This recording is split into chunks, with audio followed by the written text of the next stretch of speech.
Vamos abrir a Bíblia lá em Romanos 4.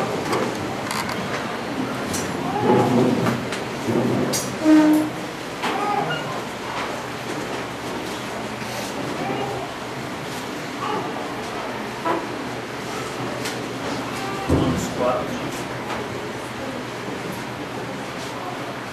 Diz assim a palavra do Senhor: que pois diremos? Terá alcançado Abraão, nosso pai segundo a carne? Porque se Abraão foi justificado por obras, tem de se gloriar, porém não diante de Deus. Pois que diz a Escritura: Abraão creu em Deus, e isso lhe foi imputado por justiça. Palavra do Senhor. Graças a Deus. Senhor Deus, o Senhor nos chamaste, Pai, para sermos exemplo de vida aqui na terra, Senhor, para que Teu nome seja glorificado através das nossas atitudes, através daquilo que nós falamos, através de tudo que nós fazemos, Senhor. É que a Tua palavra expõe essa verdade, meu Deus, uma verdade que se transforma em exigência para cada um de nós que estamos aqui, Senhor. Ensina-nos, por Tua misericórdia, por Tua graça, confronta o nosso coração e faz de nós, cada irmãozinho que está aqui essa noite, uma mensagem viva do Senhor. Por Cristo oramos. Amém. Podem sentar.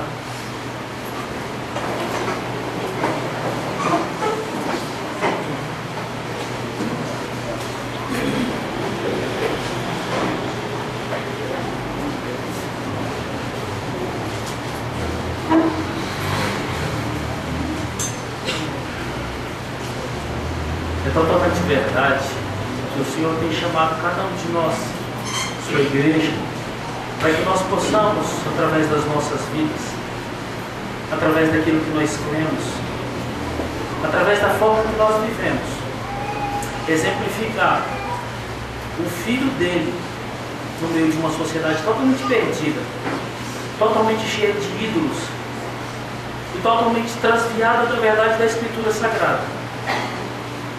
Essa verdade, ela traz implicações difíceis para mim e para vocês. Porque quando nós olhamos como exigência de Deus para vivermos essas verdades que são impostas a nós, Ele está dizendo para que nós devemos e para que nós sejamos totalmente diferentes do que o mundo é. Muitas vezes do que a nossa família é. E também muitas vezes do que a própria igreja é. Porque nós não fomos chamados para sermos semelhantes a irmãos de igreja. Nós não fomos chamados para sermos semelhantes aos nossos pais. Nós não fomos chamados para sermos semelhantes a alguma personagem que tem uma exposição maior do que qualquer outra. Nós fomos chamados para sermos semelhantes a Cristo Jesus. E por sermos semelhantes a Cristo Jesus, a nossa vida deve ser totalmente diferente. Se nós não conseguimos sermos diferentes do mundo, se nós não conseguimos sermos diferentes daqueles que não imitam a Cristo Jesus, significa que a nossa vida também está semelhante a muitas pessoas do mundo. O que eu quero trazer para vocês como exigência da Escritura, chamamento de atenção para que nós possamos ser semelhantes a Cristo. Há muito tempo eu passei por uma situação. Eu sempre fui criado numa família que tinha os ensinamentos e exigências religiosas. As práticas não eram tantas, mas as exigências religiosas sim.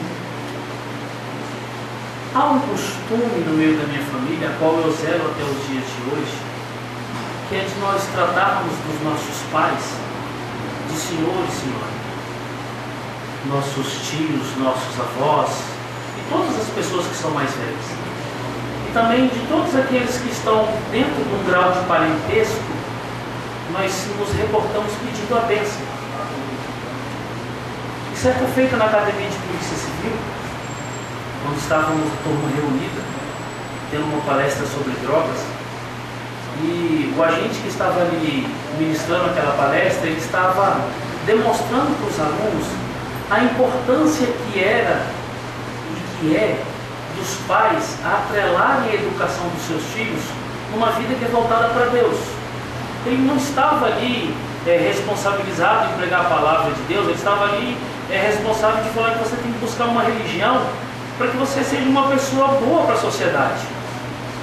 E ele trouxe vários exemplos de que é necessário para que uma criança da idade que nós ali estávamos possamos crescer num desenvolvimento diferente dos que estão se envolvendo com drogas, dos que estão se envolvendo com alcoolismo, dos que estão se envolvendo com festas, com baladas, com brigas e vários outros tipos de crimes. E ele começou a dizer, um relato da sua história, que ele até aqueles dias, por ter também como prática de vida e de ensinamento, quando ele chegava aos seus pais, ele colocava o joelho no chão, pedia a bênção e tinha que beijar a mão dos seus pais. Isso independente de local, em que situação, em quem quer que esteja. Isso era a prática de vida e a prática religiosa que eles mantinham. E quando ele perguntou se alguém ali ainda manifestava algo religioso dessa forma, ou alguém que tinha pelo menos a curiosidade de pedir a bênção dos seus pais, eu lembro que eu levantei minhas mãos. E fui totalmente ironizado, porque isso naquela época já não era a prática das pessoas que estavam comigo. Já não era uma prática exemplificada e vivida por aquelas pessoas. E eu não era um exemplo de pessoa que deveria pedir bênção para pai ou bênção para mãe. Eu sempre fui mau exemplo na escola, no meio das pessoas que eu estava. Mas essa prática religiosa, ela me chamava a ser e praticar isso com minha família. Não estou dizendo que isso é obrigado a vocês. Eu só estou dizendo que todas as vezes que o Senhor Jesus nos chama, e o chamamento dele é irresistível, ele nos chama para que nós possamos ser totalmente, lembre-se, totalmente. Não é em algumas áreas da sua vida, não é algum dia da sua semana, ou algum vislumbre que passe pelos seus olhos. Simplesmente ele te chama para ser totalmente diferente do mundo. E todas as vezes que você for totalmente diferente do mundo, você vai ser motivo de chacota. Mas infelizmente muitos de nós não queremos ser motivo de chacota. Precisamos e preferimos nos associar ao mundo. Olhando para o texto sagrado, domingo retrasado, nós falamos de Abraão, que Paulo estava evidenciando ele como exemplo, e como alguém que havia praticado coisas, havia crido em Deus de forma que o glorificava. E é nessa pessoa e nessa exemplificação que Paulo faz uma construção do paralelo de como a sua comunidade leitora deveria viver. No nosso primeiro encontro, nós falamos sobre os conceitos de fé e justificação. Em todo o livro de Romanos, essas duas palavras são muito utilizadas. E principalmente aqui na vida de Abraão. E eu trouxe para vocês, ousadamente, aquilo que eu tinha dito como fé, aquilo que eu tinha dito como justificação, e também trouxe o pensamento de João Calvino dessas duas palavras, fé e justificação. O que é ser justificado por Cristo? O que é ter fé? E essa exemplificação estava na pessoa de Abraão, segundo o exemplo que o apóstolo Paulo está trazendo aqui. Nós falamos também de Abraão, de uma forma mais específica, o exemplo de Paulo, a fé de Abraão, a justificação de Abraão. Esses dois atos que estão nos rolos da religião judaica até os dias de hoje. Duas atitudes que são, e nós vimos também isso na Escritura, motivos de idolatria, motivos de atitudes de perdição, porque as pessoas não souberam distinguir a fé de Abraão e a fé que não era de Abraão, mas era tributada, dada a ele por Deus, para que ele pudesse seguir e conseguir responder às exigências de Deus. Nós vimos também que quem era Abraão para os contemporâneos de Paulo e Cristo. Naquele dia nós lemos vários textos E percebemos que aquelas pessoas, muitas delas falavam que não precisavam escutar a mensagem de Cristo, porque simplesmente eles eram filhos de Abraão. Eles não precisavam ser libertos, porque filhos de Abraão nunca estão escravizados. Nós vimos que aquelas pessoas estavam totalmente atreladas a uma verdade que não era verdade, mas para ele era um conceito de verdade que levava eles para o céu e os afastava de todas as pessoas. E por último, Abraão, nós vimos ele como exemplo de Paulo para a sua comunidade leitora. E eu apliquei para vocês da seguinte forma: nós, exemplos de Cristo em toda a nossa vida. Da mesma forma como Paulo evoca Abraão dentro de uma construção teológica e traz ele como exemplificação e obrigatoriedade de entendimento de como ele é o exemplo, nós temos que ser exemplos diante do mundo que nós vivemos. E aí eu exemplifiquei e resumi de forma mais específica. Nós temos que ser exemplo dentro de nossas casas, com os nossos filhos, com os nossos cônjuges. Nós temos que ser exemplos de Cristo no local onde nós trabalhamos, com seriedade, com simplicidade, com competência. Dei outro exemplo, que nós devemos ser exemplos de Cristo lá fora e aqui dentro da igreja. E em todos os lugares Cristo se manifestará e se manifesta na nossa vida para que nós possamos o glorificar como nosso Senhor e o nosso Deus. Hoje eu quero persistir afirmando que sobre nós existe a obrigatoriedade de exemplificarmos Cristo Jesus em nossas vidas. Assim o texto exige. Assim a Escritura nos chama. É por isso que é difícil para alguns aqui entenderem ou ouvir um sermão assim. É difícil para os cristãos contemporâneos entenderem que nós somos chamados para viver uma totalidade de Cristo, para sermos exemplos em todos os momentos. Por que é difícil? Porque a nossa natureza caída não quer viver isso. O nosso coração expurga essa verdade como verdade sobre nós. Porque viver Cristo é morrer todo dia. E quando nós olhamos irmãos andando pelas ruas, nós não vemos irmãos mortos. Pelo contrário, nós estamos vendo muitos irmãos vivos. Vivos para o seu próprio coração. Vivos para os seus próprios desejos. Vivos para as suas próprias vontades. É difícil sermos discípulos enquanto nós não morrermos de verdade. Morrermos para nós mesmos. Com essa exigência de hoje ainda ter como alvo do nosso sermão sermos exemplo de Cristo na nossa vida, eu quero falar da construção introdutória teológica paulina, da qual nós chegamos até aqui. Fatos característicos na vida e prática de Abraão.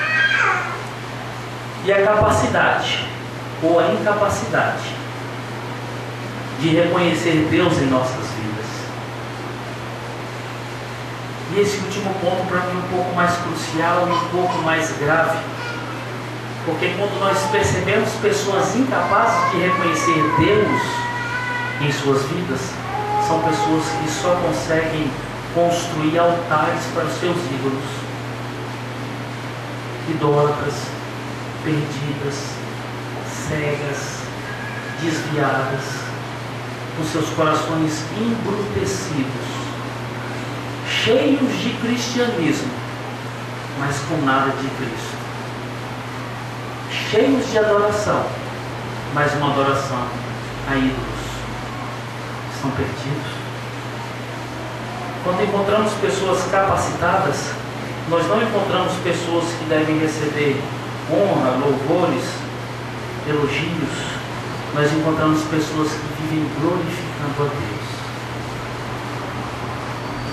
A imagem contemporânea hoje de glorificar a Deus é no culto alguém que levanta a mão e grita bem alto: glória a Deus.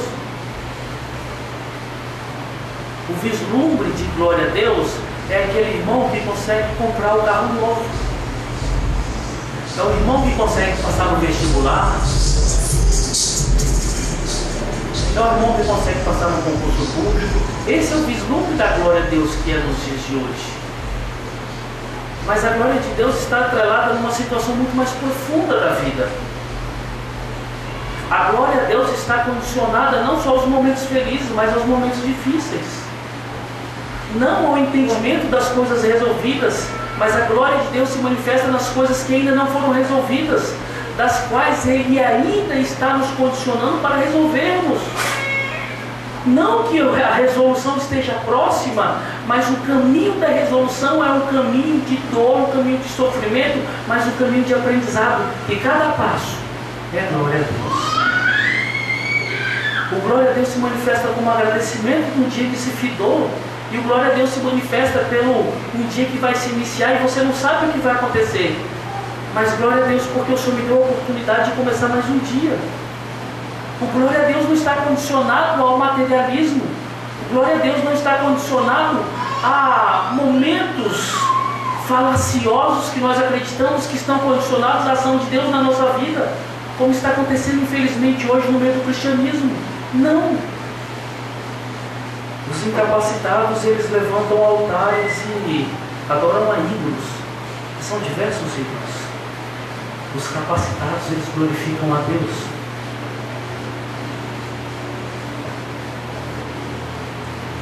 Paulo, quando começa a expor esse terceiro ponto, esse terceiro versículo, no qual eu disse para vocês que nós iríamos fazer uma aglutinação do verso 1, do verso 2 e do verso 3, e aqui tentaremos expor aquilo que Paulo estava trazendo para a sua comunidade leitora e trazer para os dias de hoje, para que nós pudéssemos aplicar na nossa vida. Ele está dizendo algumas coisas que são muito duras, mas são muito verdadeiras para aquela comunidade, principalmente para os religiosos. Existem 4 palavras que são características de Paulo aqui: anulação, rejeição, estabelecer e entendimento. Do capítulo 1 até aqui, mostrando essa pessoa de Abraão, ele fala que é total anulação à capacidade humana diante de Deus. Mas pastor, ele está evocando Abraão. Sim, mas ele não está falando que Abraão é detentor de si próprio. Ele está falando que Abraão está recebendo da graça e da misericórdia de Deus. Paulo, quando escreve aqui a carta e chega nesse ponto, ele fez descrições muito duras de quem são os homens. Ele estabeleceu conceitos e verdades da humanidade totalmente caída e depravada, que não pode por si própria chegar-se a Deus. E muito mais. Ele estabelece de uma forma muito clara que essa humanidade, ela não pode, não é que ela não pode, ela não quer chegar-se a Deus. Porque o único sentimento que existe no coração desses homens é ódio, raiva, medo, terror, agonia e todas as outras coisas que você pode pensar que são ações, sentimentos de uma pessoa caída. Paulo, nessa construção, mostra que o homem aqui é uma pessoa que troca a natureza que Deus estabeleceu, fazendo dessa natureza uma natureza caída, relacionando-se homem com homem e mulher com mulher. Paulo aqui, quando mostra a incapacidade do homem, ele diz que o homem tem capacidade de retorcer as verdades, olhando para Deus, mas desejando as coisas de Deus. Isso manifesta muito no nosso meio. Nós olhamos para Deus, mas nós queremos são só as coisas de Deus. Quantos de nós viemos para a igreja só com os lábios de petições? Quantos de nós estamos trabalhando só para conquistar lucros e não entendemos que os lucros são bens sociais repartidos para aqueles que necessitam? Quantos de nós não entendemos que a nossa vida na totalidade não pode ser em benefício de nós próprios? Todas as vezes que nós manifestamos essas atitudes, em quase todas ou todas as áreas da nossa vida, nós estamos dizendo assim: eu não te amo, Deus. Eu amo tudo que o Senhor tem para me dar, mas o Senhor não tem valor para mim. Infelizmente é uma característica da igreja. Nós queremos a cura de doenças, mas não queremos crescer em Deus num relacionamento profundo através de uma doença. Nós queremos a conquista de uma vida melhor, mas nós não queremos sofrer e conhecer mais a Deus através do sofrimento e da escassez de algumas coisas. Nós sempre queremos um cônjuge melhor, mas nós não queremos crescer em Deus, lutando com o pecado do meu cônjuge para que Deus seja manifestado e visto de forma mais aperfeiçoada e aperfeiçoada naquele que está do meu lado ou naquela que está do meu lado. Por quê? Porque nós estamos se importando conosco. Deus é o último ponto da nossa pauta. Paulo anula a capacidade do homem porque o homem ama só a si mesmo e não ama a Deus. Paulo também rejeita a lei como fonte justificadora do homem. Entenda, Paulo não rejeita a lei dizendo que a lei não serve. Ele rejeita a lei como fonte justificadora do homem. E deixa bem claro, porque na realidade paulina, dos debates paulinos, esses homens que amavam mais as coisas de Deus, eles colocavam a lei de Deus como aquilo que era justificação para aqueles que estavam se chegando à comunidade de Cristo. Você tem que se circuncidar para você estar no nosso meio. Você tem que observar outros conceitos da lei de Moisés. Você tem que viver como vivemos antigamente. Timóteo passa por uma exortação de Paulo para que ele possa debater com os irmãos, dizendo que muitos irmãos estão lembrando da genealogia. Olha, se você não tem nome inscrito entre nós, você não pode ser do nosso meio. Nós nos apegamos a essas coisas como essas pessoas se apegam. E a gente olha para a nossa realidade cristã nos dias de hoje, você não vê diferença. Não vê diferença nenhuma. Nós somos muito mais parecidos com os fariseus do que com o Senhor Jesus. A Igreja Católica Romana bate no peito e diz que só dentro da Igreja Católica Romana existe salvação. Nós evangélicos só dizemos que existe salvação quando uma pessoa levanta a mão e diz: eu aceitei Jesus Cristo, e se membrou dentro de uma igreja e agora ele é salvo.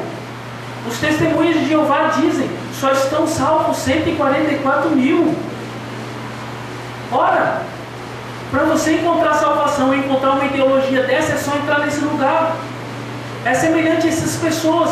Para que você seja justificado, para que você esteja diante de Deus e seja íntimo de Deus, observe as leis. E Paulo diz que a lei deve ser rejeitada como justificação diante de Deus. Por causa disso, ele estabelece a impossibilidade de fazer da lei algo maior do que o próprio Deus. E todos aqueles que estavam ouvindo, lendo as mensagens de Paulo, eles entendiam que a lei não era nada mais, nada menos do que um instrumento de Deus, uma normativa de Deus, para que pudesse direcionar a vida daqueles que agora amavam o Senhor e estavam salvos com Ele. Como nós precisamos de pessoas que nos instruam, para que nós possamos aprender aonde está Deus nas nossas vidas, e aonde estão as suas normativas, e aonde nós estamos, para que nós possamos glorificar a Deus e fazer aquilo que é correto. Paulo está fazendo isso aqui com uma ênfase muito forte. Depois de entendido de quem é Deus e qual a importância da lei, buscamos conhecer a santa palavra para vivermos como seus discípulos. E aqui eu chamo que Paulo construiu uma tríade, uma pirâmide, onde ele colocou Deus sobre todas as coisas. Nós, em um ponto extremo, como pessoas totalmente incapacitadas e dependentes de Deus, e a sua santa lei, a normativa de Deus que nos mostra como viver e agradar ao Senhor Deus. Agora que nós entendemos isso, nós temos que viver de forma aprazível a Deus, abandonar os ídolos,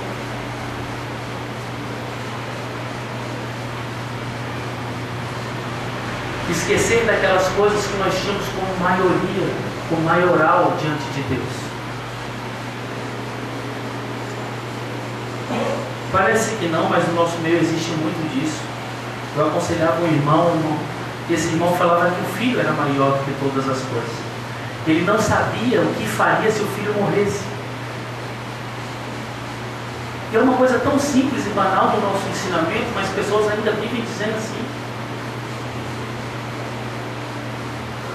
Pais, famílias que são formadas em famílias compostas, como diz a sociologia, que são homem e mulher que se juntam já com filhos oriundos de outros relacionamentos, nós percebemos que quando a mãe, a madrasta ou o padrasto vai de encontro ao filho de um ou de outro, para que possa dar uma exortação, para que possa trazer juízo, acabou a paz dentro de casa.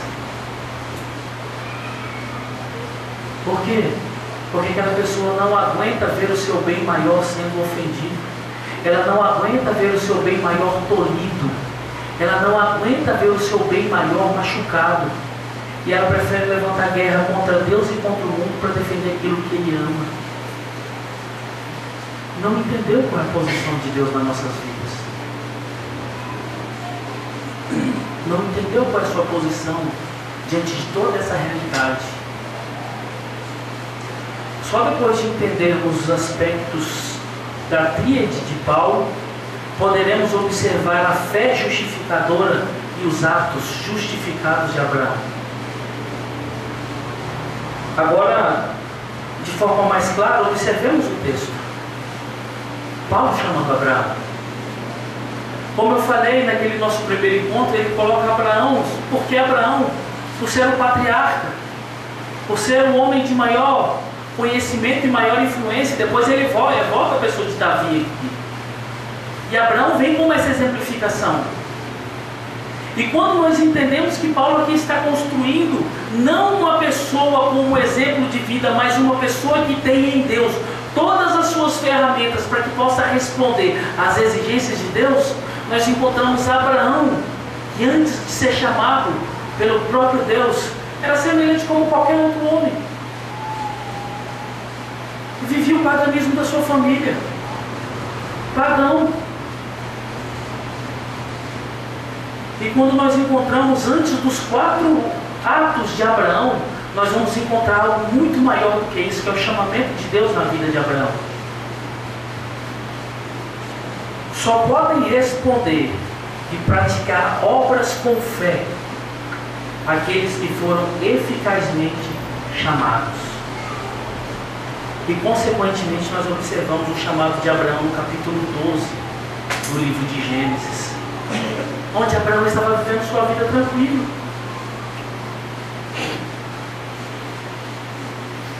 Rico. Uma comunidade abastada, protegida. Não precisava de nada. Pela ótica dos homens, pela ótica natural, ele não precisava de Deus. Abraão era mais um que estava na filinha caminhando para o abismo da perdição eterna. Assim como eu, assim como vocês há muito tempos atrás, indo para o nosso caminho natural enquanto Deus não intervém na nossa história. E aqui se manifesta o primeiro chamamento de Deus, e Deus chama Abraão no meio dessa vida. Deus chama Abraão no meio dessa realidade, onde parecia que não precisava de mais nada. Deus chama Abraão no meio de uma vida que não precisava de uma outra vida diferente do que ele levava. E aqui Paulo evoca essa condição, que quando Abraão estava lá, ele escutou o chamado de Deus e seguiu a voz de Deus, porque Deus lhe imputou fé nesse momento. E aqui nós temos que entrar obrigatoriamente no 4º ponto do calvinismo, que é a graça irresistível. O ser humano morto, ele não ouve a voz de Deus.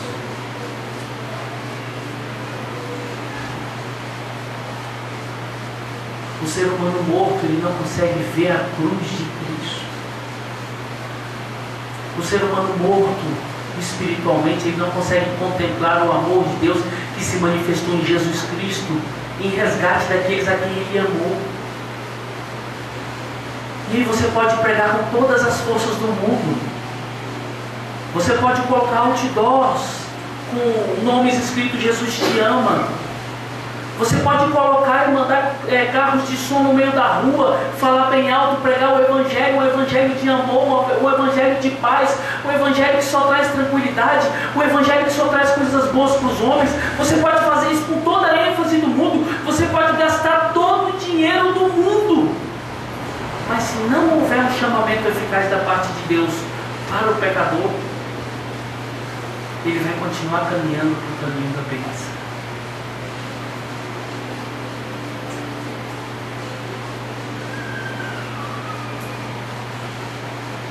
Abraão estava andando por esse caminho. É como se nós estivéssemos vendo uma fila agora de milhões e milhões de pessoas caminhando por esse abismo. E num chamamento que só o Espírito Santo consegue fazer no coração do homem,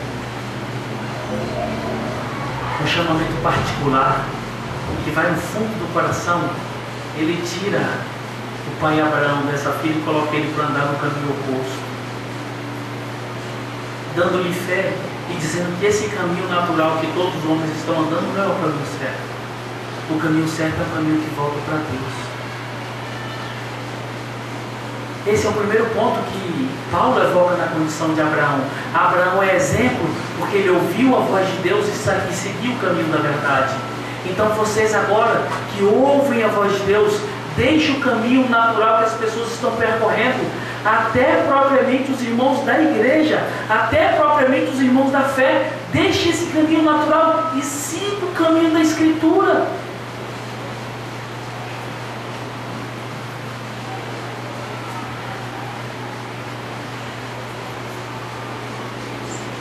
Mas isso não são para todos. Talvez muitos de vocês não ouviram esse chamado. Eu tenho certeza, pelo contrário, que muitos de vocês ouviram esse chamado. Mas esse chamado está dizendo: saia do caminho da trivialidade que as pessoas estão andando.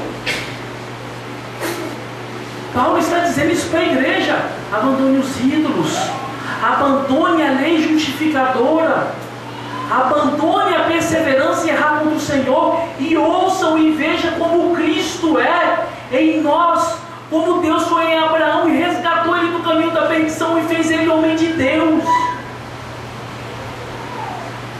E Deus está dizendo e nos trazendo para um caminho que possamos ser homens e mulheres de Deus, exemplos de Cristo aqui.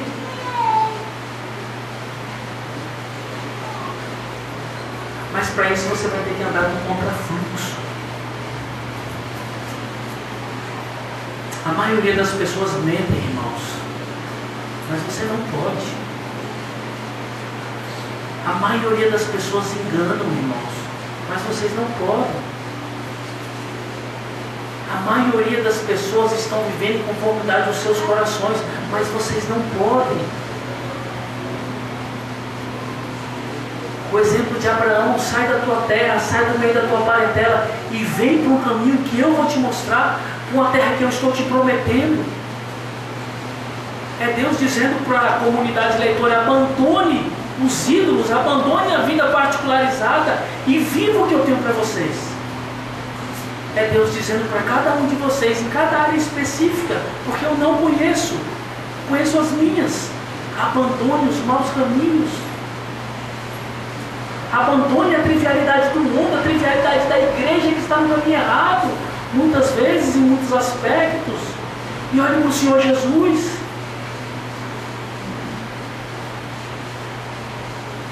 Ele sim é a nossa fonte de referência.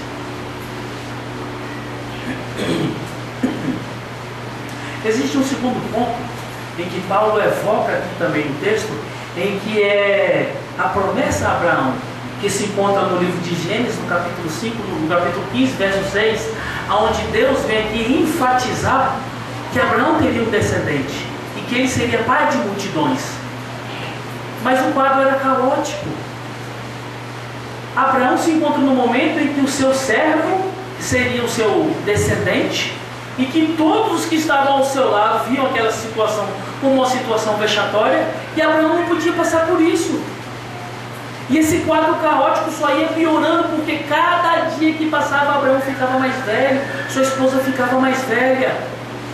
E a informação normal, fisiológica da vida, dizia para Abraão: Abraão, não dá para você acreditar em Deus. Abraão, não dá para você acreditar mais nessas promessas. Abraão, deixa de ser besta, sua mulher está ficando caquética, você está ficando velho, não tem mais como acreditar em Deus. Mas a Bíblia fala que Abraão creu nessa promessa de Deus e foi imputado justiça. Por quê? Porque Abraão não estava na percepção fisiológica da vida, também não estava rejeitando, mas muito maior do que a fisiologia é a palavra de Deus. Muito maior do que as circunstâncias da vida que qualquer pessoa passe é a palavra de Deus. Muito maior do que as imposições do mundo é a palavra de Deus. Mas para isso eu tenho que crer nesse Deus. Para isso eu tenho que ser condicionado em sua palavra todos os dias da minha vida. Tem muitas pessoas que falam assim: pastor, eu oro de manhã, pastor, eu oro à noite, tem até um tempo de leitura bíblica. Eu não estou falando disso. Abraão abriu mão de tudo.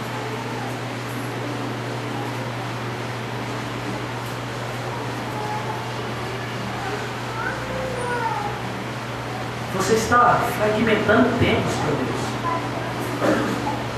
Ele abriu mão de tudo. Por isso que Paulo evoca ele como exemplo.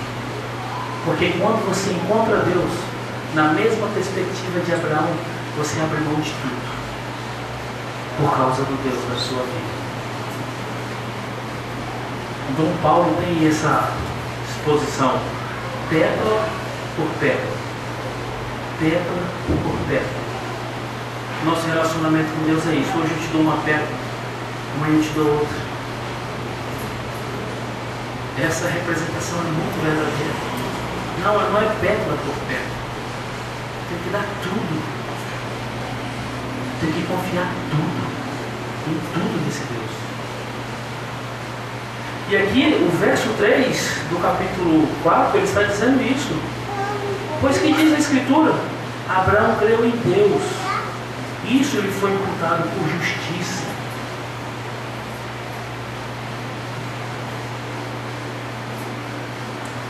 O terceiro ponto,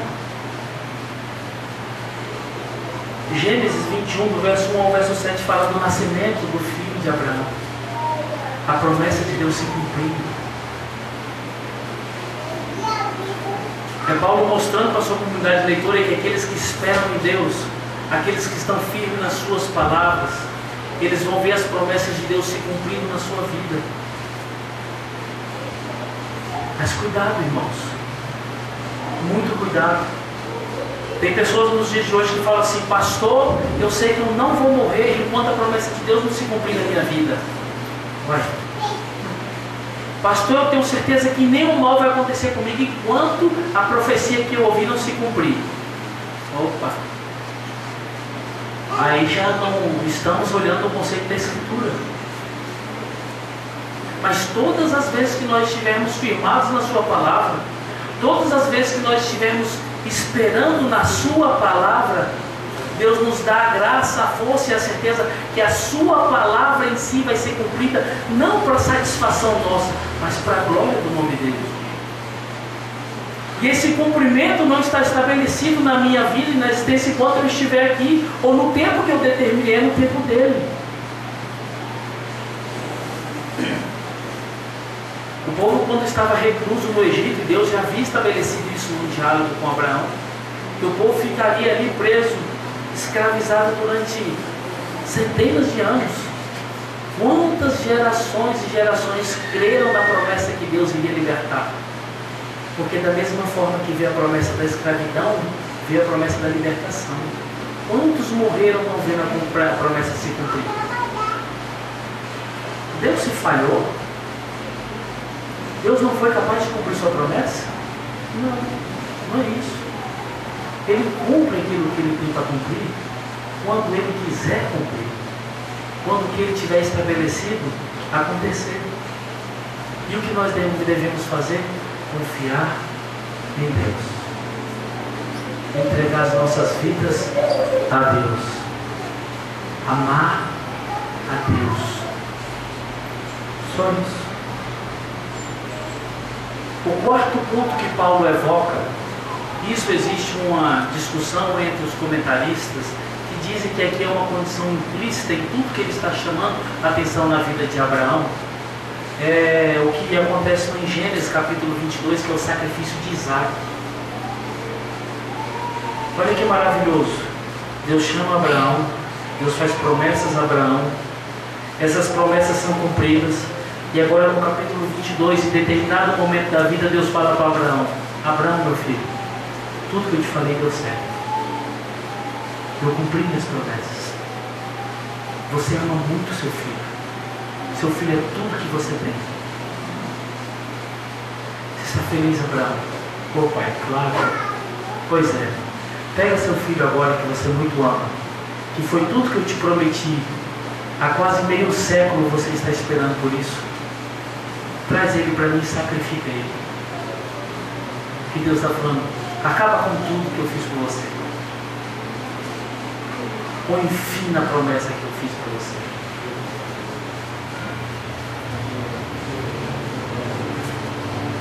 Essa é uma condição que Paulo deixa clara para a sua comunidade leitora, para que essa igreja possa entender que tudo aquilo que Deus tem posto nas nossas mãos não deve estar acima dele próprio.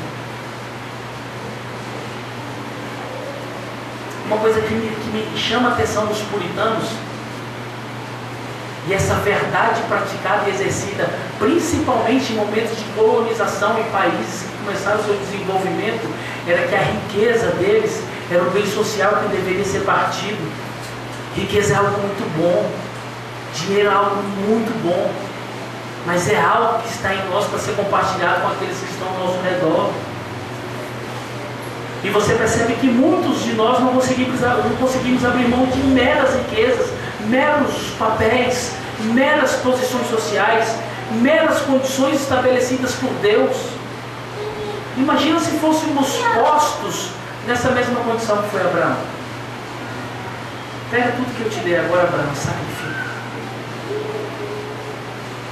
Paulo está chamando essa atenção para que a comunidade possa perceber e entender que quando Deus te chama para você devolver a Deus tudo que Ele te deu, você tem que fazer sem hesitar e sem negociar com Deus. Porque entenda, o filho era de Abraão? Não. O filho era de Deus. Aquilo era uma herança na mão de Abraão.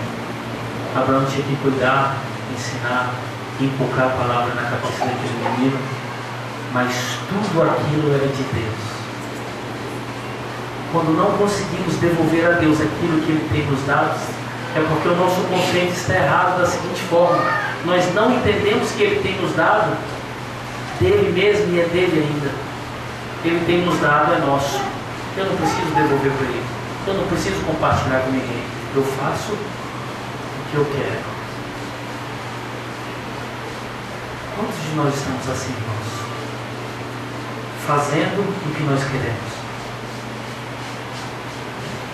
Se nós olharmos para os homens, ou para qualquer coisa que diga-se ser de Deus, sem nos atentarmos o que Deus é, ou como Ele está sendo revelado a nós, provavelmente estaremos levantando altares para os nossos próprios ídolos. Abraão não tinha um altar para colocar Isaac. Ele levantou um altar para sacrificar Isaac. É muito diferente. Tempos atrás, quando eu participava de igreja neopentecostal, existia a campanha no final do ano, que era a campanha Trazendo o Seu Isaac, que era trazendo o seu melhor. E sempre estava condicionado a dinheiro. Rapaz, você via enxurrada de dinheiro entrando na igreja. O interessante, sempre o melhor na concepção de religiosos contemporâneos, e sempre o melhor na concepção de crentes contemporâneos é dinheiro. Será por quê? Todas as vezes que nós não entendemos o que Deus é, quem Deus é e como Ele está sendo revelado naquilo que está vindo nas minhas mãos, eu transformo isso em grandes ídolos para a minha vida. Grandes ídolos. Deixa eu dar 3 exemplos para vocês. Atos, capítulo 10, fala de Cornélio, um centurião romano. O interessante é que Cornélio, quando a Bíblia vai falar sobre ele, vai falar algumas características não pertinentes a nós, a poucos de nós, que era um homem piedoso, um homem que esmolava, um homem que orava. Aí muitas pessoas falam assim, nossa, ele era crente, ainda precisou se converter. Não, ele não era crente. Aqui se manifesta em Cornélio a imagem de Deus, deflagrada, está clamando pelo Evangelho sendo apresentado por ele. Aqui se manifesta em Cornélio aquilo que João Calvino fala nas Institutas, é a semente da religião que está implantada no coração do homem. E essa semente da religião que está implantada no coração do homem se manifesta de diversas formas, diversas religiões. E essa semente que estava plantada no coração de Cornélio se manifestou dessa forma. Um homem que esmolava, um homem que se voltava para os outros, um homem que se manifestava como poucos de nós nos manifestamos. A graça comum de Deus se manifestando na vida do ímpio. E a Bíblia vai falar que Cornélio recebe a graça de Deus de ter uma visão. E nessa visão o anjo fala para Cornélio que ele deve chamar Pedro, o apóstolo, para que Pedro possa trazer uma mensagem para Cornélio. Pedro falaria tudo o que ele precisaria. Cornélio, sem hesitar um minuto, manda chamar Pedro, todo contente, todo feliz. E você vai ver no relato, Cornélio chama os seus parentes, chama os seus amigos, traz um monte de gente. Entende, eu vou ter um encontro com Deus, eu vou saber como fazer para me encontrar com Deus, para ser de Deus. E a primeira coisa que acontece quando Cornélio vê a Pedro, ele manifesta alguma coisa que simplesmente é a semente da religião no coração do homem que não conhece a lei de Deus. É o homem que, em vez de reconhecer homens e homens, pessoas e pessoas, coisas e coisas, ele encontra no homem alguém que deve ser adorado. E no relato diz que Cornélio ajoelhou-se diante de Pedro para que pudesse o adorar, para que pudesse receber. Pedro fala assim, meu amigo, pelo amor de Deus, aí é paráfrase minha, fica de pé, meu irmão, eu sou homem, sou um servo de Deus, sou homem igual a você, para com isso. Todas as vezes que homens não conseguem entender quem é Deus e o que Deus está sendo revelado, como Ele está sendo revelado, naquilo que está vindo na vida dele, ele se manifesta como um idólatra. Ele se manifesta de forma totalmente torpe e desagradável a Deus. Quer outro exemplo? Os seguidores de Jesus. Quando nós lemos os evangelhos, você vai encontrar que durante todos os evangelhos fala que uma multidão seguia Jesus. Quando chega especificamente no capítulo 6 de João, Jesus faz um sermão duro. E a Bíblia fala que seus discípulos foram embora. Por quê? Porque Jesus estava tocando no ídolo dessas multidões, destruindo o ídolo dessas multidões.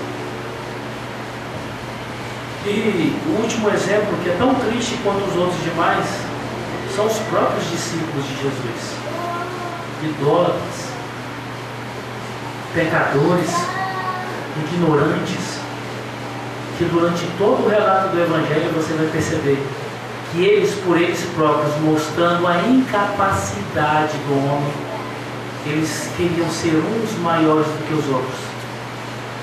Eles queriam reinar e se assentar ao lado do Senhor, do seu reino. Em Atos capítulo 1, na última aparição, eles ainda questionam para o Senhor: Senhor, é agora que tu vais estabelecer o teu reino? A incapacidade do homem só se volta para ele através de ídolos. De todas essas coisas nós encontramos um Jesus amoroso e longânimo, que tem misericórdia do povo que te segue dele. O exemplo correto nós encontramos na pessoa de Nataniel. João capítulo 1, verso 43 ao verso 51, vai fazer o relato de Nataniel. Natanael, judeu, homem fervoroso, provavelmente um homem piedoso, porque quando Cristo recebe, ele fala: eis aí um judeu verdadeiro. E Natanael esperava a vinda do Messias. E quando Natanael pergunta: por que tu dizes isso de mim? Como é que tu me conheces? Ele fala assim: antes que Filipe te chamasse, eu te vi embaixo da figueira. Você percebe que Natanael se quebranta todinho e sabe: eu estou diante do Messias de Deus. Tu és o mestre de Israel. Quando estamos diante do Messias de Deus, quando estamos diante do Deus Todo-Poderoso, nós declaramos o mestre, porque todo o seu ensinamento, toda a sua exigência de vida vai ser obrigatória para as nossas vidas. Atos capítulo 9 fala de Paulo. Até então era Saulo. A Bíblia fala que um homem que vociferava contra os discípulos, perseguia os discípulos, intentava o mal contra o povo de Deus. Mas quando estava indo no caminho a Damasco, ele foi subitamente, abruptamente, interrompido por uma luz, que era o próprio Senhor Jesus. E a partir daquele momento a vida de Paulo mudou por completo. E Paulo não fez como fez os demais homens, em incapacidade de reconhecimento, em fazer da sua vida aquilo que ele mesmo queria. Pelo contrário, o apóstolo Paulo aprendeu a sofrer todos os dias da sua vida para a glória do nome de Deus. Qual é o seu encontro? Quem é o seu Cristo? Você está levantando altares? Você ainda está fragmentando o seu tempo para Deus? Paulo coloca Abraão como exemplo, porque Abraão não fragmentou. Abraão deu por completo.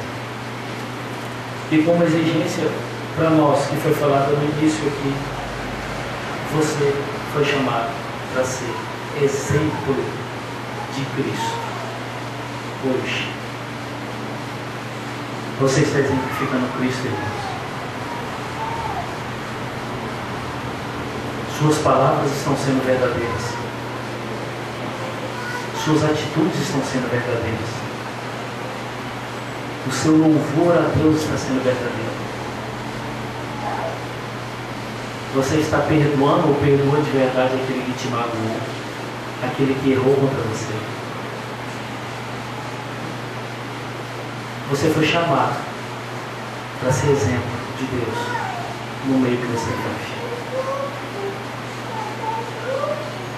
O próximo encontro que nós vamos ter, eu quero continuar falando dessa mesma ensinamento de Paulo, só que na outra perspectiva, onde Paulo agora evoca Davi, dando chancelaria ao que está sendo falado, e tendo mais um exemplo, mais um exemplo de Deus, de vida de Deus, de entrega a Deus, de obrigatoriedade, a que aqueles que ouvem e leem o Evangelho vivam para Ele.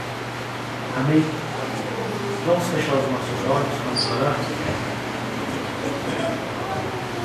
Senhor Deus, em nome de Jesus, nós clamamos a Ti, Senhor, o Teu auxílio, a Tua força, o Teu direcionamento. Nós Te somos gratos, Pai, porque um dia, aprove o Senhor, nas nossas vidas o Senhor intervir, porque nós estávamos perambulando pelo mundo e não sabíamos o que fazer, para onde ir, o que aconteceria depois da morte, qual é o verdadeiro significado da vida, por que temos que obedecer aos nossos pais, por que temos que nos enquadrar às leis do governo. Nós estávamos perdidos, Senhor. caminhando para um precipício eterno, porque nós queríamos, não sabemos porquê, mas Tu nos escolheste, Senhor. E de forma particular, o Senhor nos chamou. Deu-nos a graça de ouvirmos a Tua voz. E cada dia o Senhor nos capacita para que possamos viver conforme o Teu Evangelho, conforme a Tua palavra. Eu te peço agora, Senhor, em nome de Jesus, que cada um desses irmãos que estão aqui possam reconhecer essa graça salvadora e particular que se manifestou na vida deles. Que os seus agradecimentos se manifestem com práticas de vida, não de forma fragmentada, Senhor, mas de forma totalitária. Muito obrigado, Senhor, por termos perspectivas de que o Senhor nos ajudará a fazermos obras que Te agradam, não obras que evidenciam a nós mesmos, mas obras que Te agradam. Muito obrigado porque o Senhor nos dá exemplos de homens falhos, pecadores, limitados, que ouviram a Tua voz, foram justificados pelo Senhor e conseguiram seguir ao Senhor e viver para o Senhor. Dai-nos a graça de observarmos e entendermos como temos que viver, meu Pai. E principalmente para aqueles irmãos que estão débeis na fé, fortalece-os, ajuda-os, livra-os do mal. Te peço também, meu Deus, pelos Teus eleitos que estão aí no mundo, que o Teu chamamento universal continue com toda a ênfase, que se manifeste esse chamamento particular no coração daqueles a quem Tu amou, aqueles a quem Tu predestinou e chamou antes da fundação do mundo. E nos dá graça para obedecermos o Senhor todos os dias das nossas vidas. Em nome de Jesus. Amém.